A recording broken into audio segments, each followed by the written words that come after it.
টাঙ্গাইল ও নরসিংদী থেকে যুক্ত হচ্ছেন আমাদের সহকর্মী অভিজিৎ ঘোষ ও আকরাম হোসেন। শুরুতেই যাচ্ছি টাঙ্গাইলে। অভিজিৎ, ঈদযাত্রা নির্বিঘ্ন করতে হাইওয়ে পুলিশ ও প্রশাসনের তৎপরতা কেমন দেখছেন? সড়কের সার্বিক চিত্র কেমন দেখছেন জানাবেন। জি চৈতি, আপনি জানেন যে ঢাকা টাঙ্গাইল যমুনা সেতু মহাসড়ক, এই সড়কটি কিছুদিন পরেই ঈদযাত্রা শুরু হবে এবং ঈদযাত্রা শুরু হলে এই মহাসড়কটিতে পরিবহনের সংখ্যা বেড়ে যাবে।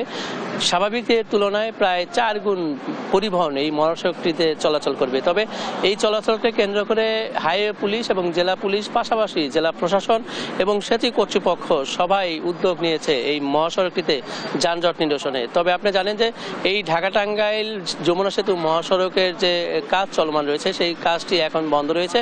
তবে এলেঙ্গা থেকে সেতু পর্যন্ত যে 13 কিলোমিটার সড়ক, সেটি একটি সার্ভিস লেন চালু করে দেওয়া হয়েছে গত 2 দিন ধরে এবং এই সার্ভিস লেনের দুই পাশে যে সাইডের যে সড়ক বলে যে শোল্ডার বলা হয়, সেটি কাঁচা থাকাতে অনেক গাড়ি সেটিখানে দুর্ঘটনা ঘটে উল্টে যাচ্ছে এবং এতে হতাহত না হলেও আহত হচ্ছে অনেকেই। আপনি জানেন যে এই ঢাকা টাঙ্গাইল মহাসড়কের একটি নতুন আতঙ্ক তৈরি হয়েছে, সেটি হচ্ছে ডাকাতি।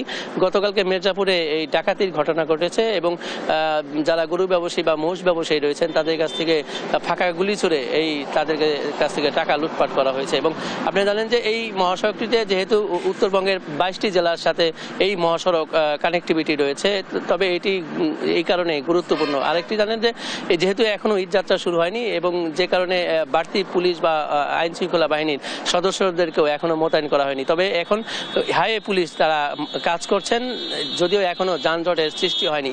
আর আপনি জানেন যে এই মহাসড়ককে কেন্দ্র করে ঈদযাত্রা এবার প্রায় 700 পুলিশ মোতায়েন করা হবে, এমনটি জানিয়েছেন জেলার পুলিশ সুপার যিনি। আর আরেকটা পাশাপাশি যেহেতু মহাসড়কের এলেঙ্গা থেকে সেতু পর্যন্ত যেহেতু একটি সার্ভিস লেন চালু হয়েছে, যে কারণে 2টি রাস্তা হয়েছে, প্রশাসন বলছে এই বিকল্প সড়ক একটি তারা প্রস্তুত করে রেখেছেন। তবে যেহেতু 4 লেনের মহাসড়কের যে গাড়িগুলো রয়েছে সেটি সেতু পুরো পারে গিয়ে একটু স্লোতে করার কারণে একটি যানজটের সংখ্যা কিন্তু রয়েছে। পাশাপাশি এই মহাসড়কটিতে এবার যে যানজটের ভোগান্তি একটু কমবে বলে প্রশাসন আশ্বস্ত করেছে। আমরা এই ঢাকা টাঙ্গাইল মহাসড়কের সর্বশেষ তথ্য জানাচ্ছিলাম। আমরা এখন চলে যাব নরসিংদীতে, সেখানে রয়েছেন আকরাম হোসেন। আমরা জানবো সেই মহাসড়কের অবস্থা। আকরাম।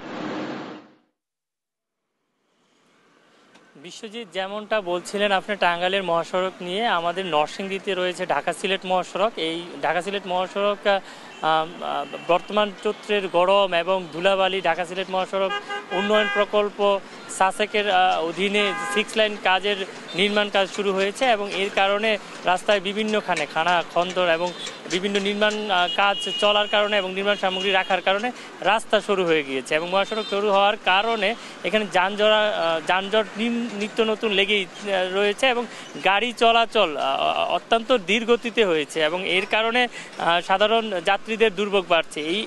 এই বিষয়ে আমরা কথা বলেছিলাম সড়ক বিভাগের নির্বাহী প্রকৌশলী মোহাম্মদ রেজাই বাড়ির সাথে। উনি আমাদের জানিয়েছেন যে ঈদযাত্রাকে নিরাপদ এবং সুন্দর রাখার জন্য ওনার ঢাকা সিলেট মহাসড়কে যেই গর্তগুলো রয়েছে উনি এগুলা ভরাট করার জন্য নিয়মিত কাজ করছেন এবং ঢাকা সিলেট মহাসড়কের উন্নয়নমূলক যেই কাজ এটা 1 সপ্তাহের জন্য স্থগিত করা হবে এবং ঢাকা সিলেট মহাসড়কের যেই অংশটুকু এটা নিরাপদ এবং যানজটমুক্ত রাখার জন্য জেলা পুলিশ বিভিন্ন ইউনিটে ভাগ করে কান্দাইল, মাধবদী, শেখারচর, বাবুরহাট, পালতোনা মোড়, সাহেবপ্রতাপ মোড়, আমি রয়েছি সাহেবপ্রতাপ মোড়ে, ভেলনাগর মোড়, ইটাখোলা, বাড়িচা এবং মর্জাল সরকারি বিভিন্ন মোড়ে পয়েন্টে তারা পুলিশ বাহিনী নিয়োগ করেছেন এবং আমরা কথা বলেছি জেলা প্রশাসনের সাথে। জেলা প্রশাসক নরসিংদী সমস্ত বিষয়টা নিজে আলাদাভাবে মনিটরিং করছে এবং যাত্রীরা এবার ঈদে নিরাপদে ঘর ফেরার যেই বিষয় তারা খুবই গুরুত্ব সহকারে দেখছেন এবং তারা আশা করছেন যে সামনের ঈদে ঢাকা সিলেট মহাসড়কে যানজটের পরিমাণ কম হবে এবং নিরাপদে হবে। এবং জেলা পুলিশ আরেকটি জিনিস জানিয়েছেন যে ঢাকার সিলেট মহাসড়কে ডাকাতি রোধে তারা আলাদা পদক্ষেপ নিয়েছে, যা কিনা সকাল থেকে রাত্র 24 ঘন্টা ব্যাপী তারা করছেন এবং আমরা দেখতে পাচ্ছি যে জেলা প্রশাসন এবং জেলা পুলিশ বিভিন্ন সময় দিনে এবং রাতে মহাসড়কে এবং সড়কের বিভিন্ন স্থানে রয়েছে। চৈতি, এই ছিল ঢাকা সিলেট মহাসড়কের সাহেবপ্রতাপ মোড় থেকে আমার কাছে সর্বশেষ।